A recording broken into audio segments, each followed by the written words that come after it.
Myanmar చాలా కాలంగా military తిరుగుబాటుతో రగులుతున్న దేశం. భారత పాయింట్ ఆఫ్ వ్యూలో మాత్రం మోస్ట్ సెన్సిటివ్ కంట్రీ. ఎందుకంటే మయన్మార్ మన దేశానికి వ్యతిరేకంగా మారితే 140 కోట్ల భారతీయుల భద్రత రిస్క్లో పడిపోతుంది. అలాంటి దేశంపై డర్టీ డ్రాగన్ ఎప్పుడో కన్నేసింది. ఇటీవల మయన్మార్ను తన కబంధ హస్తాల్లో బంధించడానికి విశ్వ ప్రయత్నాలు చేస్తోంది. ఇక్కడే సీన్లోకి పుతిన్ ఎంట్రీ ఇచ్చారు. రక్షణ, ఇంధన బంధం ద్వారా మయన్మార్ను డ్రాగన్ వలలో చిక్కకుండా చేస్తున్నారు. తాజాగా మాస్కో వేదికగా అదే జరిగింది. పుతిన్, మయన్మార్ అధ్యక్షుడి మధ్య కీలక భేటీ జరిగింది. ఆ చర్చలే దక్షిణాసియా రాజకీయాలను మలుపు తిప్పబోతున్నాయి. ఇంతకు మయన్మార్ కేరాఫ్గా భారత్, చైనా మధ్య జరుగుతున్న పవర్ గేమ్ ఏంటి? ఈ ఆటలోకి రష్యా ఎంట్రీ ఇవ్వడం భారత్కు ఎందుకంత కీలకం? తన తొలి విదేశీ పర్యటనకి భారత్ వచ్చిన మయన్మార్ ప్రెసిడెంట్ తాజా రష్యా పర్యటన ద్వారా చైనాకు ఇస్తున్న క్లియర్ కట్ మెసేజ్ ఏంటి? వాచెస్. మయన్మార్ గేమ్లోకి గ్రాండ్గా ఎంట్రీ ఇచ్చిన రష్యా. చైనా కుట్రల వేళ మయన్మార్తో రక్షణ ఒప్పందాలు. భారత్ చైనా గేమ్లో రష్యా పాత్ర ఎలా ఉండబోతోంది?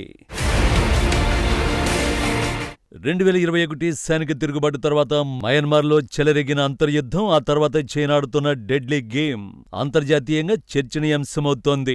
ఒకవైపు రాజధాని నైపిడాలోని సైనిక జుంటా ప్రభుత్వంతో అధికారిక సంబంధాలు కొనసాగిస్తూ అంతర్జాతీయ వేదికలపై మద్దతు ఇస్తున్నట్లు నటిస్తోంది.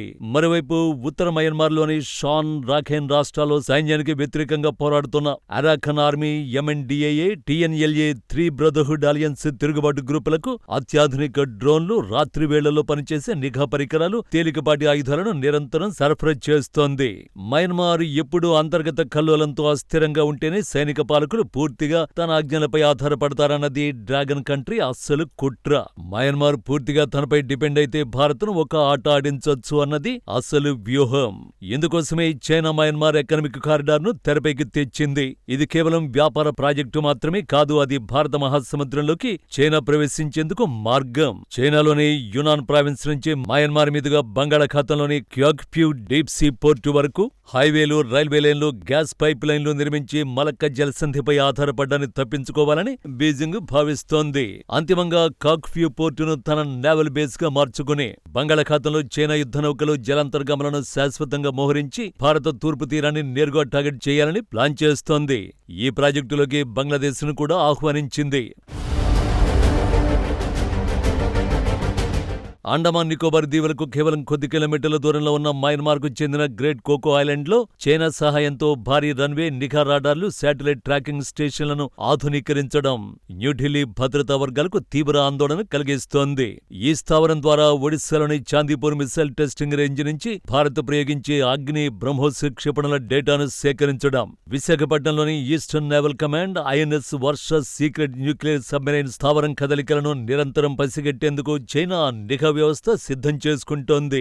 భారత ఈశాన్య రాష్ట్రాలకు బంగాళాఖాతం మీదుగా కొత్త వాణిజ్య మార్గాన్ని తెరిచే అత్యంత ప్రతిష్టాత్మకమైన project Kaladan multi modal transit project. Kolkata నుంచి మయన్మార్లోని సిట్వే పోర్టు మీదుగా మిజోరం రాష్ట్రాన్ని కలిపే ఈ మార్గం పూర్తయితే ఈశాన్య భారతం సిలిగురి కారిడార్ పై ఆధారపడడం తగ్గుతుంది.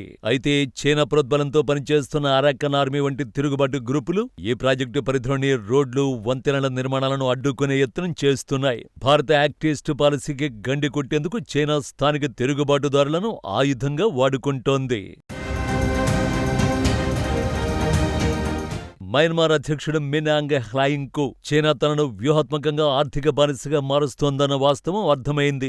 ఒకవైపు తన భూభాగంలో తిరుగుబాటుదారులకు ఆయుధాలిస్తూ, మరోవైపు ఆ సంక్షోభాన్ని పరిష్కరిస్తామంటూ మధ్యవర్తిత్వం వహిస్తూ దేశంలోని విలువైన అరుదైన భూ ఖనిజాలు, గ్యాస్ నిల్వలను చైనా కొల్లగొడుతోంది. పశ్చిమ దేశాల ఆంక్షల వల్ల ఒంటరైన జుంటా పాలనకు చైనాపై ఆధారపడ్డాన్ని తగ్గించుకోవడానికి చైనాకు తలొగ్గని మరో తిరుగులేని అంతర్జాతీయ సూపర్ పవర్ అండ అత్యవసరమైంది. ఈ క్రమంలోనే మినాంగ్ హ్లాయింగ్ తన తొలి విదేశీ పర్యటన కోసం భారత్ వచ్చారు. మే 30 నుంచి జూన్ 3 వరకు 5 రోజుల పాటు మయన్మార్ అధ్యక్షుడు భారత్లో పర్యటించారు. సీన్ కట్ చేస్తే ఇప్పుడు భారత మిత్రదేశం రష్యాలో ఎంట్రీ ఇచ్చారు. ఈ క్లిష్ట సమయంలో రష్యా అధ్యక్షుడు పుతిన్ మయన్మార్కు మద్దతు ప్రకటించడం ఆసియా రాజకీయాల్లో కొత్త సమీకరణాలకు తెరలేపింది. 2018లోనే కుదిరిన ఒప్పందం ప్రకారం Su-30 SME యుద్ధ విమానాలు, Mi-35 దాడి హెలికాప్టర్లు, రాడార్ వ్యవస్థలు, ఎయిర్ డిఫెన్స్ డిఫెన్స్ టెక్నాలజీని మాస్కో సరఫరా చేస్తోంది. తాజాగా ఆ రక్షణ సహకారాన్ని మరింతగా ముందుకు తీసుకువెళ్లాలని డిసైడ్ అయ్యారు. రక్షణ రంగానికే పరిమితం కాకుండా మయన్మార్ను ఇంధన రంగంలో స్వయం సమృద్ధం చేసేందుకు రష్యా ప్రభుత్వ రంగ సంస్థ రోసాటమ్ చిన్న తరహా న్యూక్లియర్ రియాక్టర్ల నిర్మాణంపైన ఒప్పందాలు కుదుర్చుకుంది. దీంతో పాటు ఆయిల్ రిఫైనరీల నిర్మాణం, సముద్ర గర్భంలో హైడ్రోకార్బన్ అన్వేషణ, లిక్విడ్ నేచురల్ గ్యాస్ సరఫరాకు మాస్కో ద్వారాలు తెరిచింది. చైనా వేసే డెట్రా ప్రాజెక్టులకు భిన్నంగా రష్యా అభివృద్ధి భాగస్వామ్యాన్ని అందించడం మయన్మార్ దౌత్య రంగానికి సరికొత్త భరోసా ఇచ్చింది. కానీ మయన్మార్ రష్యా బంధం బలపడితే చైనాకు ఎలా చెక్ పడుతుంది? అసలు కథ ఇక్కడే ఉంది. రష్యా భారత్ మధ్య ఉన్న బలమైన స్పెషల్ స్ట్రాటజిక్ పార్ట్నర్షిప్ ఇక్కడ భారత్కు అతిపెద్ద అడ్వాంటేజ్. ఒకవేళ మయన్మార్ పూర్తిగా చైనా చెప్పు చేతుల్లోకి వెళితే అది భారత తూర్పు తీరానికి శాశ్వత ముప్పుగా మారేది. కానీ చైనాకు ప్రత్యామ్నాయంగా భారత్కు చిరకాల మిత్ర దేశమైన రష్యా అక్కడ పాగవేయడం వల్ల బంగాళాఖాతంలో చైనా దూకుడుకు సహజంగానే అడ్డుకట్ట పడుతుంది. మయన్మార్పై రష్యా ప్రభావం పెరిగే కొద్దీ భారత్తో సరిహద్దు భద్రతాపరమైన సమన్వయం మరింత సులువవుతుంది. భారత్, మయన్మార్, రష్యా ఈ మూడు దేశాల మధ్య అత్యున్నత స్థాయి రక్షణ, నిఘా సంబంధాలు ఉన్నాయి.